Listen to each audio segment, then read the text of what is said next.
Licenciado en Literatura y Magíster en Literatura Colombiana y Latinoamericana de la Universidad del Valle, doctor en Estudios Ibéricos e Iberoamericanos de la Universidad Michel de Montaigne, Bourdieu, 3, Francia. Actualmente se desempeña como profesor en la Escuela de Estudios Literarios de la Universidad del Valle, donde es director del Grupo de Investigación en Literaturas y Culturas.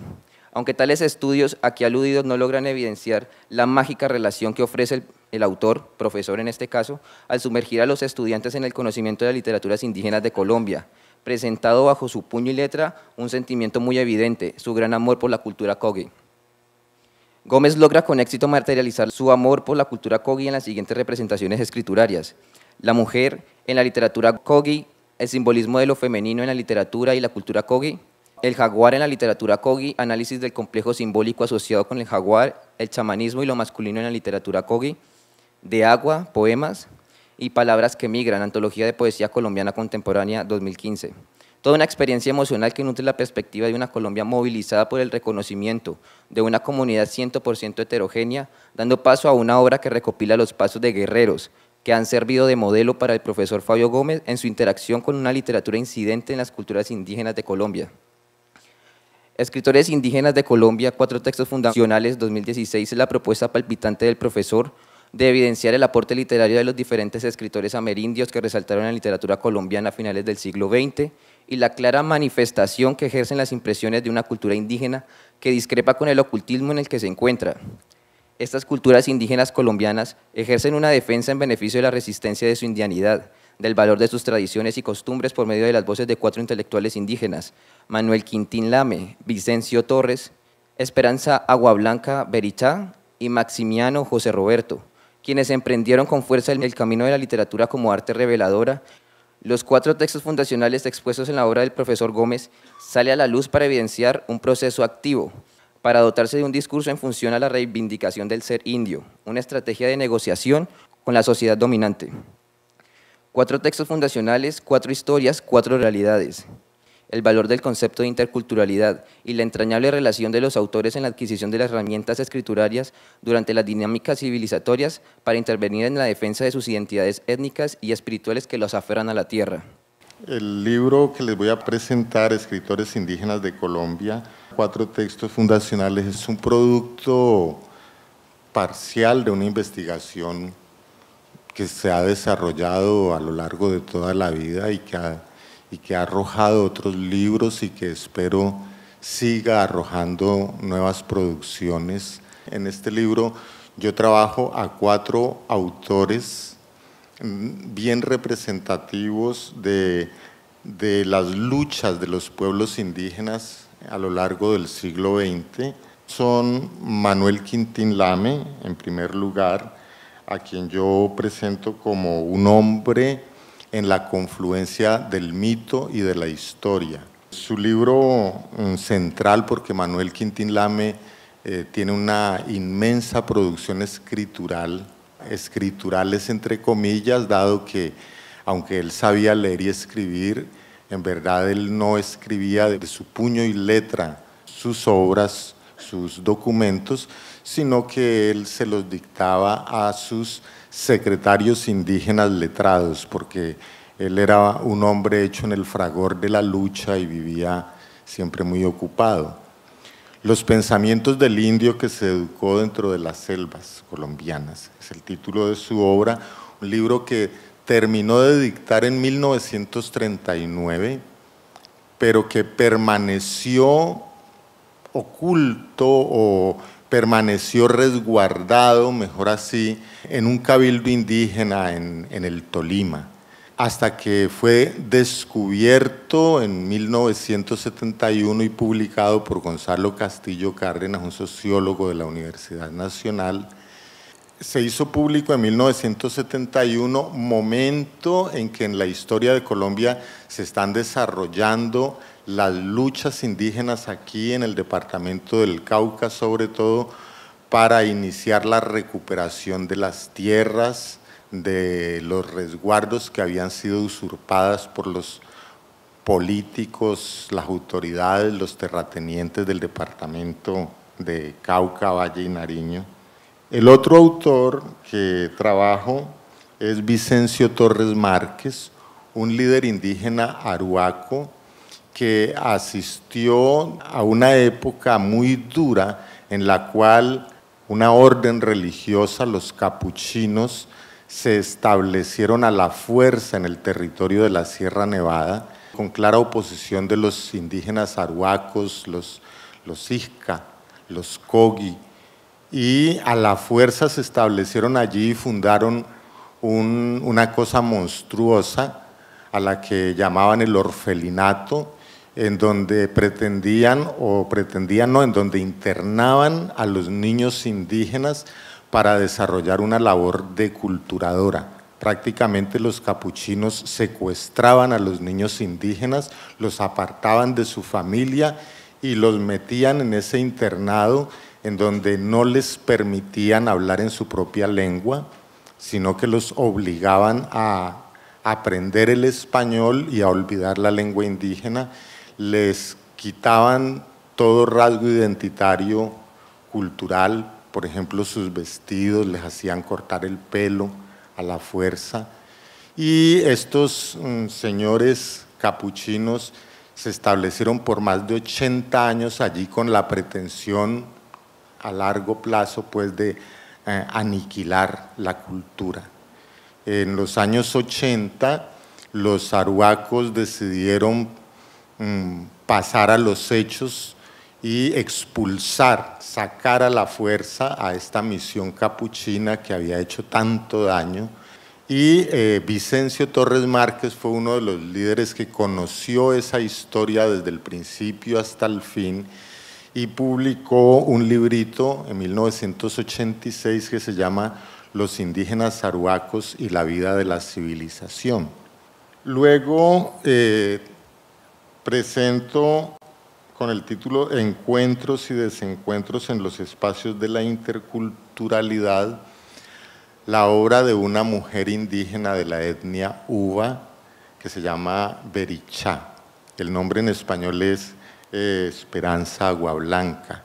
Este libro se publicó en 1992. Aparece el libro en un momento en que el pueblo Uva, que se ubica en la vertiente oriental de la cordillera oriental, la zona del altiplano cundino-boyacense que da hacia la llanura. En ese momento ellos están desarrollando una lucha tenaz porque las compañías petroleras multinacionales han descubierto importantes yacimientos de petróleo y de gas en el territorio Uva. Y entonces empiezan las negociaciones con el gobierno colombiano para iniciar la explotación sin ningún respeto por la existencia de un pueblo indígena allí, y los Uva empiezan esta resistencia y finalmente, en vista de que el Estado no les presta ningún tipo de apoyo, porque el interés está del lado de las compañías multinacionales petroleras, los Uva deciden en un acto terrible y supremo que van a proceder a un suicidio colectivo. Esta noticia le da la vuelta al mundo, ¿no? Que un pueblo indígena amenaza con que se van a suicidar todos a causa de que no hay dignidad en su vida. Esto le da la vuelta al mundo, además porque ya en la historia del pueblo Uva había ocurrido un hecho similar. es decir, en la época de la colonia, ante las atrocidades de los encomenderos y ante la inoperancia, digamos, de la corona española para protegerlos, ellos decidieron y lo hicieron efectivo en un momento dado un suicidio colectivo, ¿no? Hombres, mujeres y niños se arrojaron a un abismo y cuando en los años 90 ellos anuncian que lo van a hacer de nuevo, entonces hay una gran presión internacional y eso logra frenar el avance de las compañías multinacionales. Sin embargo, la pugna entre el Estado y los UBA continuó durante los años 90 y los años 2000. En el 2007, el señor presidente de Colombia era Álvaro Uribe Vélez, declaró que el petróleo del territorio UBA se sacaba porque se sacaba y se sacaba como fuera. Hubo entonces toda una andanada de paramilitares invadiendo el territorio de los UBA y amenazando y matando a los líderes sociales. Y después, para combatir, entre comillas, a los paramilitares, también llegó el ejército colombiano a hacer su parte y después no hubo más noticias de lo que estaba ocurriendo en el territorio UBA. Sé que en este momento Ecopetrol tiene instaladas allí la explotación del gas y del petróleo, pero a través de la información no sabemos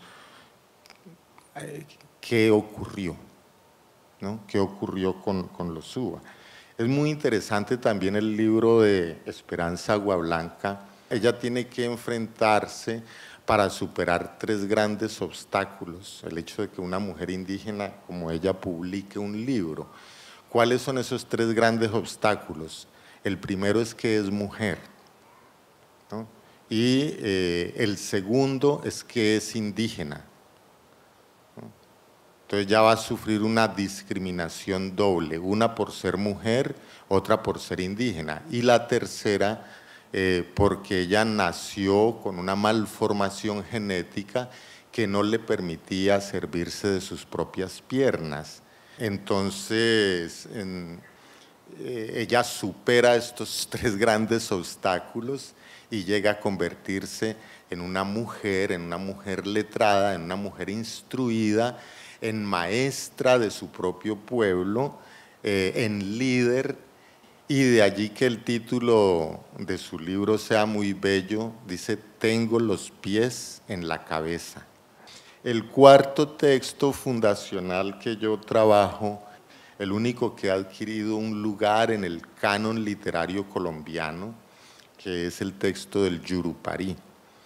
Yo en este ensayo que hago sobre el Yurupari, cuestiono un poco aquello de que sea el único texto de tradición indígena que se estudia en los colegios o en las escuelas o en las universidades en Colombia, sobre todo porque si tenemos más de 60, 70 pueblos indígenas, cada uno con su propia lengua, con su propia tradición, tenemos allí un acervo literario extraordinario, maravilloso, que el resto de los colombianos en general ignoramos. Otra razón para trabajar este texto del Yurupari es que es el primero de los 4 que menciono, porque corresponde a un libro que fue publicado entre fines del siglo XIX y comienzos del siglo XX.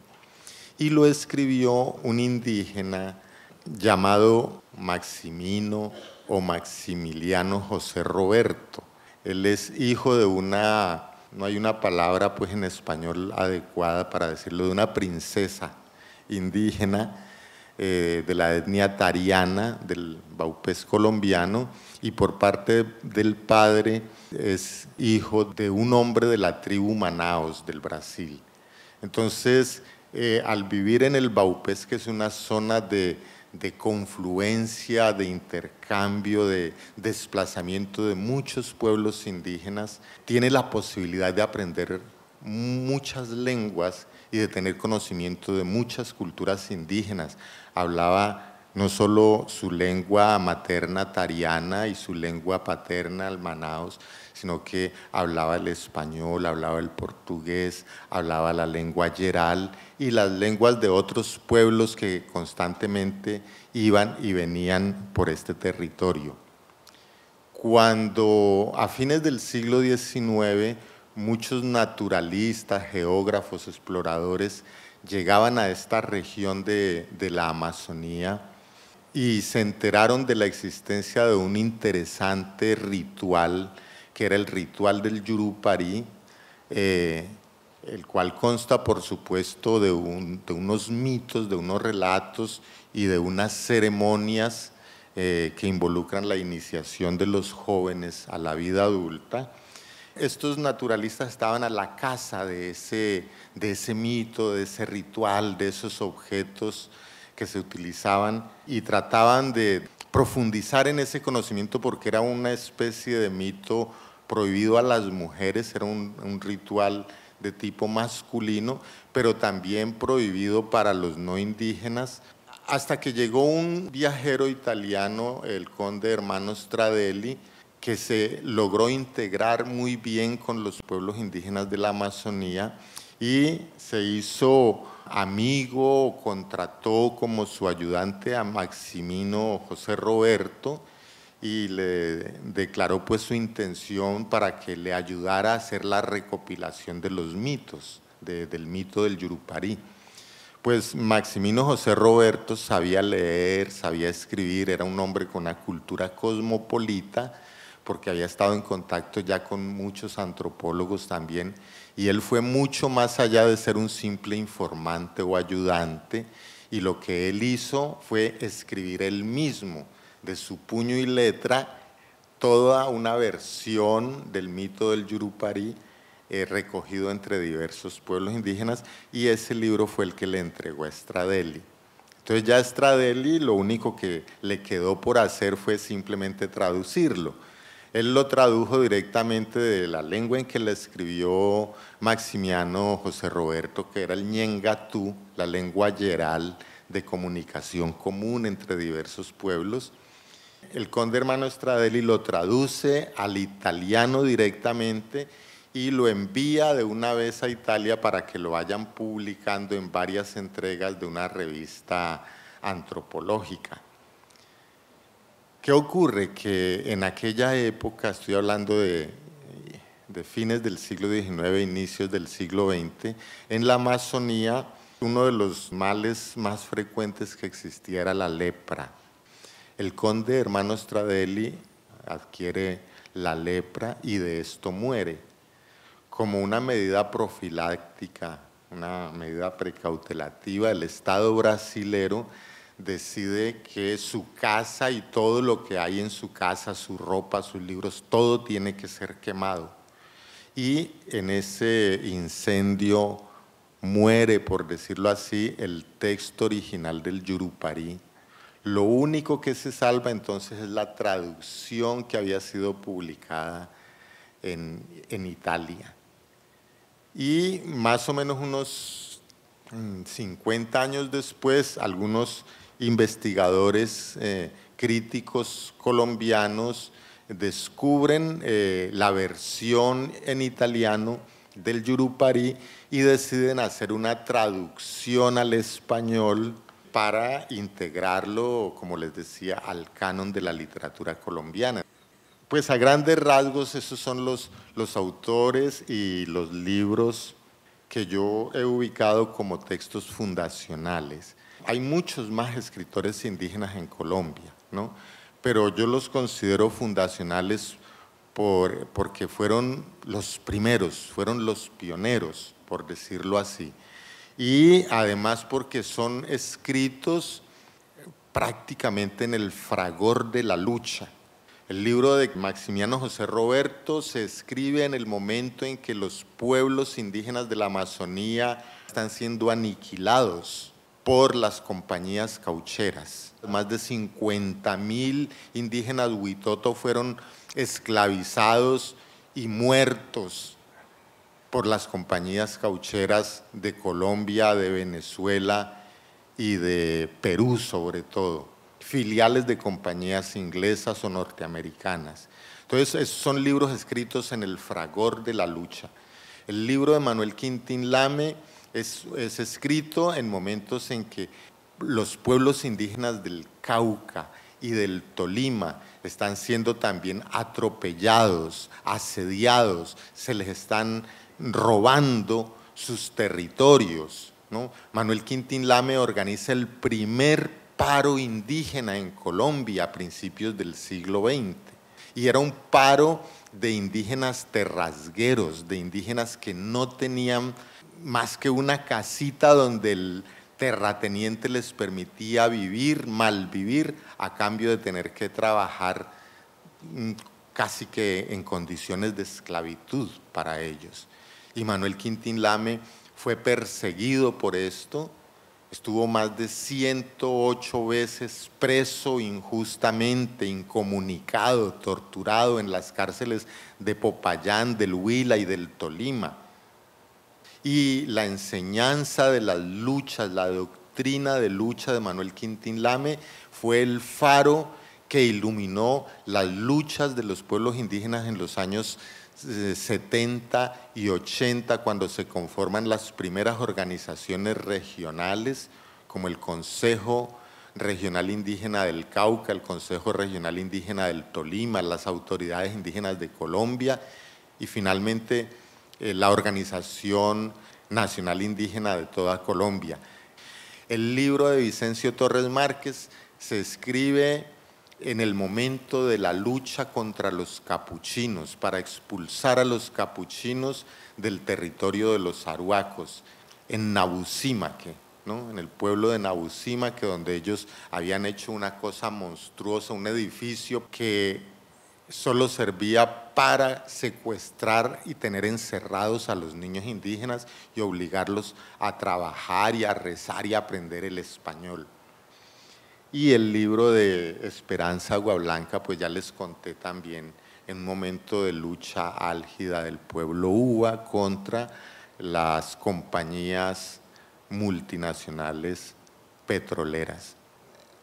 Uno de los aspectos que yo trabajo en mi libro es el tema de la interculturalidad, porque considero que es de vital importancia que en Colombia, en América Latina y en el mundo en general empecemos a apostarle los seres humanos a una filosofía de la comprensión, a una filosofía del respeto por el otro, de la valoración de la diversidad, más allá de los esencialismos étnicos, ¿no? Aunque yo toda mi vida he trabajado con temas relacionados con culturas indígenas, yo rescato y valoro que la mayoría de los pueblos indígenas de Colombia, por lo menos aquellos con los que yo he trabajado, siempre están destacando el valor de la interculturalidad. Los proyectos de educación propia que se dan entre los Nasa o paeses, entre los guambianos o los Misak, apunta a que sean proyectos interculturales. Las universidades indígenas son interculturales. Entonces yo destaco, por ejemplo, esa situación de interculturalidad como un gran valor en un hombre como Maximiano José Roberto, políglota, que conoce no solo su propia cultura, la de su padre, la de su madre, sino la de los otros pueblos, que interactúa con los científicos que vienen de Alemania, de Francia, de Italia. En Manuel Quintín Lame, aunque siempre nos hacen énfasis en que es un hombre paez, la verdad es que Manuel Quintín Lame nació en el seno de la comunidad guambiana. Allí fue donde él se educó. Sus ancestros eran paeses, pero su mamá era guambiana. Entonces tiene una doble filiación étnica, pero más allá de ser guambiano o de ser paez, su lucha lo llevó a defender con la ley, pero también con una guerrilla de autodefensa indígena, a defender a los pueblos de Chaparral, de Ortega, Collaimas, Natagaimas, ¿no? Y en sus escritos él aboga es por todos los pueblos indígenas, por todos los colombianos.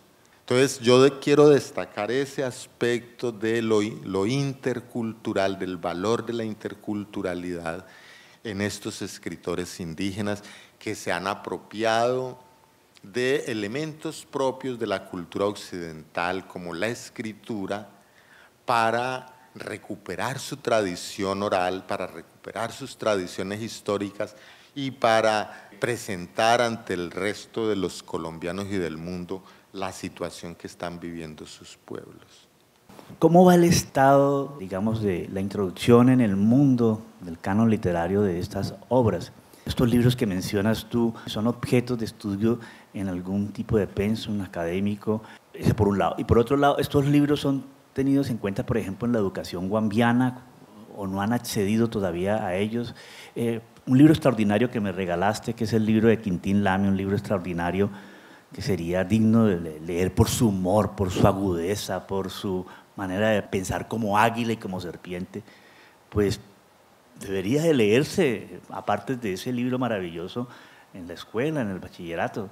Tal vez a veces hacemos mucho énfasis en algunas cosas y caemos en algún tipo de injusticia, pero digamos las tradiciones indígenas en Colombia, como tú lo planteas, Álvaro, básicamente a nivel de la escuela primaria y del bachillerato es muy limitado lo que se conoce. A veces hay profesores que trabajan mitos y leyendas de una manera, digamos, un tanto descontextualizada. A nivel más amplio, por fuera del ámbito de la escuela, digamos, los antropólogos y los folclorólogos sí conocen, pero son especialistas, conocen, ellos son los que han ido a las comunidades, han hecho trabajo de campo, recopilan mitos, pero eso queda en los informes antropológicos, ¿no? Solamente en el año 1986 se publica un libro que tiene un impacto nacional, que es Literaturas de Colombia Aborigen, de Hugo Niño, ¿no? Y allí lo que hace Hugo Niño es retomar de esos informes antropológicos conjuntos de mitos de una gran cantidad de culturas indígenas. Ese libro, digamos, ya abre un espacio para que por lo menos estudiantes universitarios conozcan un poco más sobre culturas y literaturas indígenas. Y tienen que transcurrir no sé cuántos años hasta el 2010 para que por primera vez se publique una colección completa de literaturas indígenas que lo hace el Ministerio de Cultura, ¿no? Publica la Biblioteca de Autores Afrocolombianos y una biblioteca de literaturas indígenas donde hay por lo menos 4 tomos voluminosos con recopilaciones de mitos de muchas etnias indígenas. En algunas universidades en Colombia existe la carrera de etnoliteratura, ¿no? Los estudios a nivel de maestría de etnoliteratura. En las universidades donde hay estudios literarios, como la Universidad del Valle, pues que hay algunos cursos dedicados a estas temáticas, ¿no? Pero pienso que en general sigue siendo una gran desconocida la literatura indígena. En el caso de las comunidades indígenas, sí sé, por lo menos entre los MISAC y entre los NASA, sí sé que los maestros utilizan el libro de Quintín Lame, utilizan la biblioteca de autores indígenas para trabajarlos en las clases, ¿no? Ellos sí hacen uso de estos materiales. Pero en la escuela colombiana en general sigue siendo una gran desconocida la existencia de las literaturas indígenas. Hay algunos autores que adquieren un cierto reconocimiento, ¿no? Poetas guayú, por ejemplo, poetas yanaconas, pero no tienen el mismo reconocimiento que tiene, digamos, un escritor colombiano en general, ¿no? Yo hago esta prueba en los cursos con los estudiantes. Les digo, menciónenme 10 escritores colombianos, cualquiera los menciona. Les digo, menciónenme 4 escritores indígenas colombianos, no me mencionan ni uno solo. ¿Cómo interactúan estas comunidades, o al menos aquellas en las cuales tú estás más vinculado vivencialmente? ¿Cómo incorporan ellos los textos escritos? La respuesta no puede generalizarse, ¿no? Por ejemplo, los Nasa, desde la época de la conquista y en la temprana colonia, la lengua Nasa ya fue estudiada, digamos, por misioneros, por evangelizadores, con el propósito de poder predicarles en su propia lengua a los indígenas. Eso les facilitaba la labor. Entonces existen diccionarios, por ejemplo, hechos por la Iglesia Católica, y por lo tanto hay una propuesta que surge desde la Iglesia Católica de transcripción de la lengua del Nasa Yuwe al alfabeto latino. Y con ese tipo de escritura de pronto se los evangelizó y se los educó, se les enseñaba en las escuelas. Más adelante, en el siglo XX, llegan los misioneros del Instituto Lingüístico de Verano, disfrazados de antropólogos, se dedican a hacer estudios de las lenguas indígenas para traducirles la Biblia y evangelizarlos, cristianizarlos. Entonces el Instituto Lingüístico de Verano a su vez hace una propuesta distinta de normatización de una lengua que es oral, el Nasa Yuwe, con un alfabeto, caracteres latinos, pero una escritura totalmente distinta. Entonces ahí surge un problema. Hay 2 modos de escribir el Nasa Yuwe, la propuesta católica y la propuesta de los evangelizadores del ILB.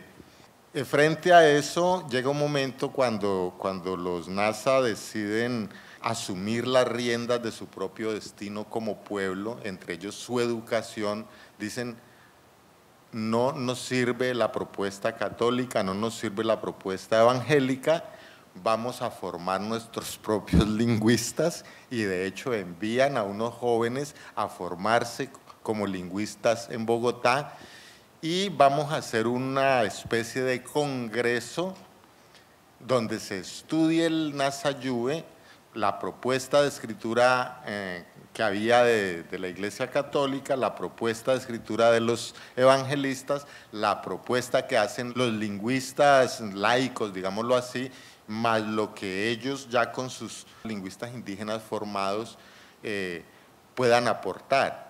Y de allí, eso es un proceso que va a durar 10, 15, como 20 años para hacer una nueva propuesta, pero esta vez surgida de la comunidad.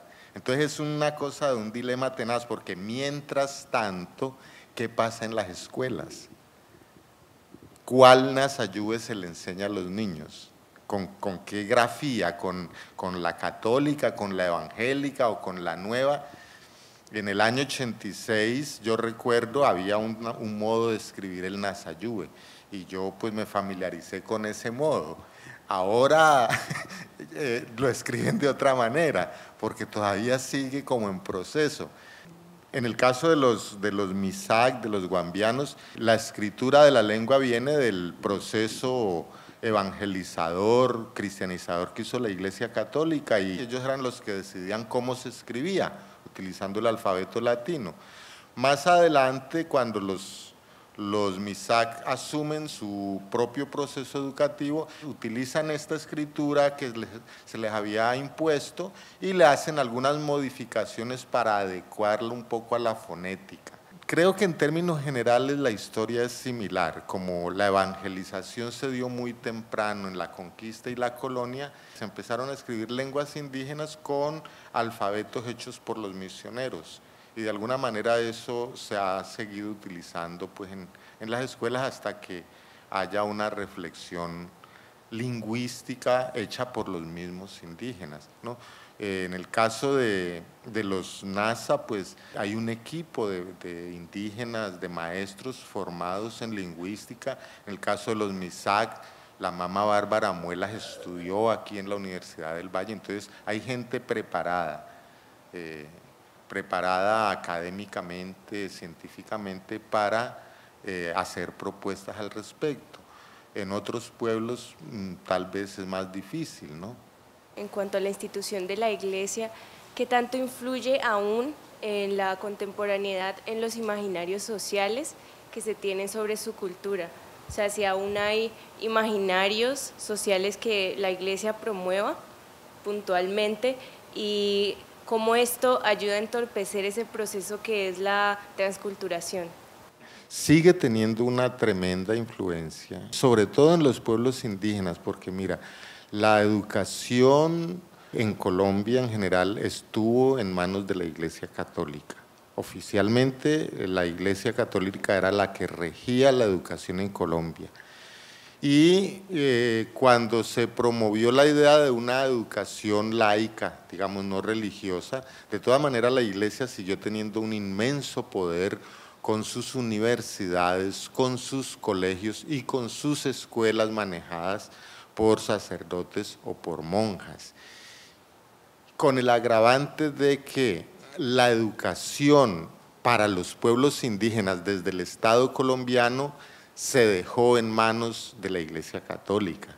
Hasta los años 80 ellos eran los que determinaban, digamos, qué se podía hacer o no hacer. Solamente a partir de los años 80 es que los pueblos indígenas vienen a tomar el curso de sus proyectos educativos y de sus proyectos vitales.